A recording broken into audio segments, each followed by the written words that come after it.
Charger ఎక్కడుంది?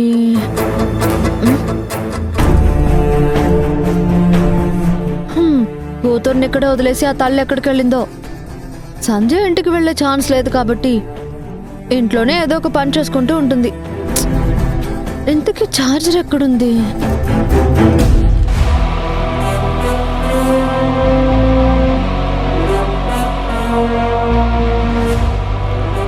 Thank God charger దొరికింది.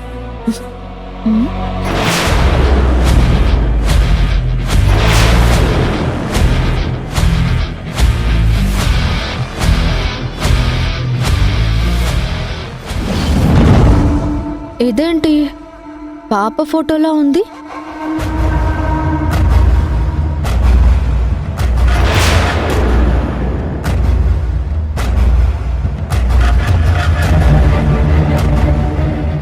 ఇదేంటి శ్రీకర్ అని రాసుంది?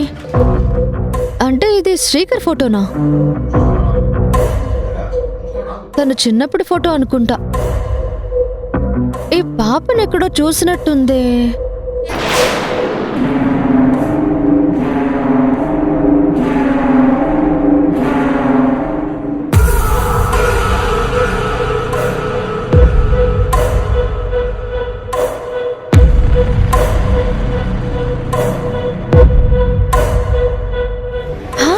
ఇదేంటి బావ కూతురు ఎగ్జాక్ట్ గా శ్రీకర్లా ఉంది. దీనికి వీడి పోలికలు ఎలా వచ్చాయి?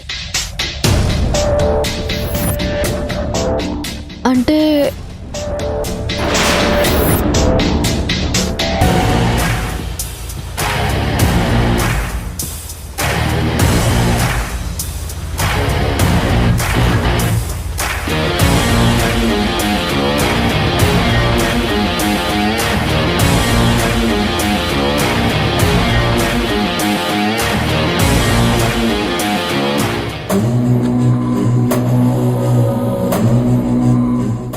బావా ఎప్పుడు ఫోన్లే కాదు, అప్పుడప్పుడు మనుషుల్ని కూడా చెక్ చేస్తూ ఉండాలి.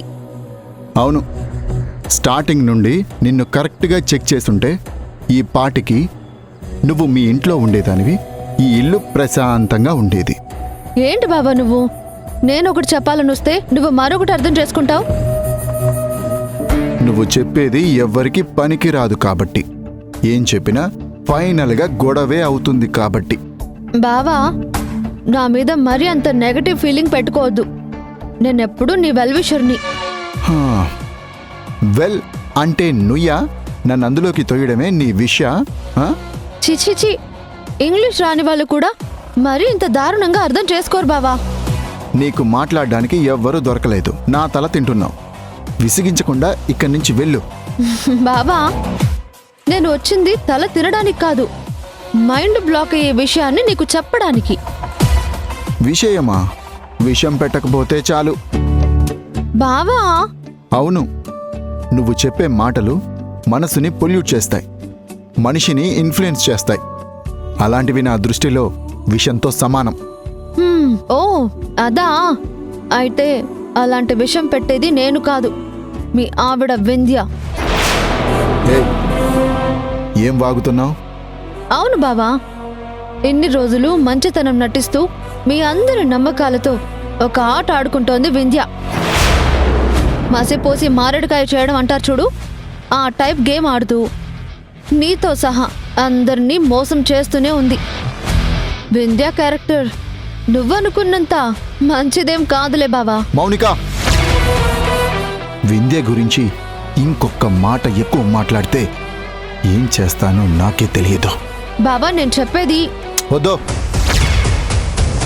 నువ్వేం చెప్పొద్దు, నేనేం వినను. నోటికొచ్చిందల్లా వాగితే గుడ్డిగా నమ్మేయడానికి నేను మీ అత్తని కాదు. వింధ్య క్యారెక్టర్ గురించి మాట్లాడే అర్హత నీకు లేదు. తన కాలి గోటికి కూడా నువ్వు సరిపోవు. వీలైతే మంచి మాట్లాడడానికి ప్రయత్నించు, లేదంటే నోరు మూసుకొని ఇంట్లో పడుండు. అంతేకాని అడ్డమైన వాగుడు వాగితే మీ అత్తొచ్చి ఆపినా నేను క్షమించేది లేదు. బాబా గుడ్డిగా నమ్ముతున్న నీకు మాటల్లో చెప్పడం అనవసరం. నిజం నీకు కనబడాలి అంటే ఒక్కసారి కళ్ళు తెరిచి చూడు బావా.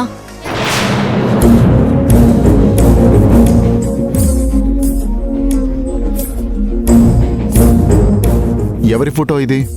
దాని వెనక పేరు రాసింది కదా, శ్రీకర్ చిన్నప్పటి ఫోటో అని. చూడు బావా. అయితే ఏంటి? అయితే ఏంటా? బావా, నా మీద కోపం పక్కన పెట్టి ఆ ఫోటోని కాన్సన్ట్రేట్ చేసి చూడొకసారి.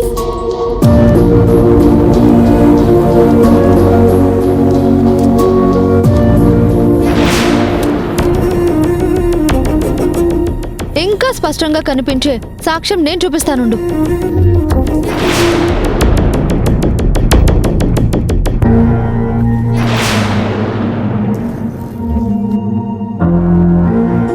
ఇది నీ కూతురి ఫోటో, అది శ్రీకర్ది. పోలికలు తెలుస్తున్నాయి కదూ? చిన్నప్పుడు పిల్లలందరూ ఒకేలా ఉంటారు, అంతకుమించి ఏం కాదు. ఏం మాట్లాడుతున్నావు బావా నువ్వు? ఆ ముక్కు, కళ్ళు same to same exact copy లాగా ఉన్నాయి చూడు.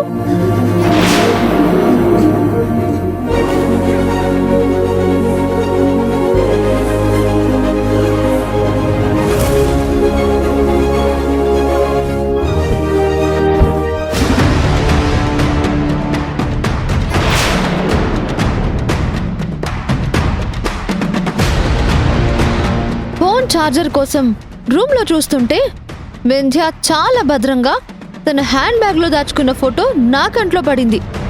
నేను కూడా ఏదో పాత ఫోటోలే అని నేను వదిలేసేదాన్ని. కానీ ఆ పేరు, పాప పోలికలు చూసి నేను నీ దగ్గరకు తీసుకొచ్చాను.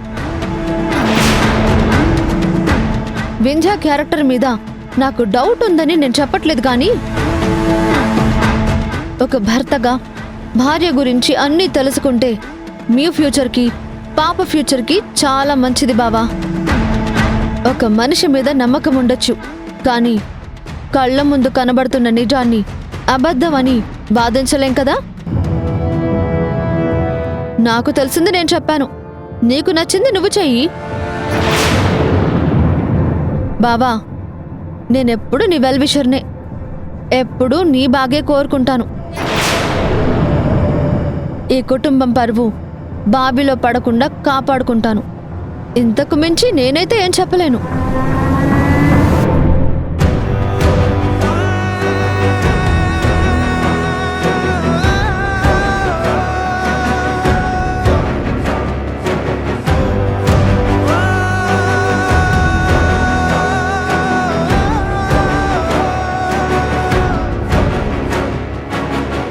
ఈ ఫోటో గురించి మరిన్ని వివరాలు తెలుసుకోవడానికి నా ప్రయత్నం ఇప్పుడే మొదలు పెడతాను.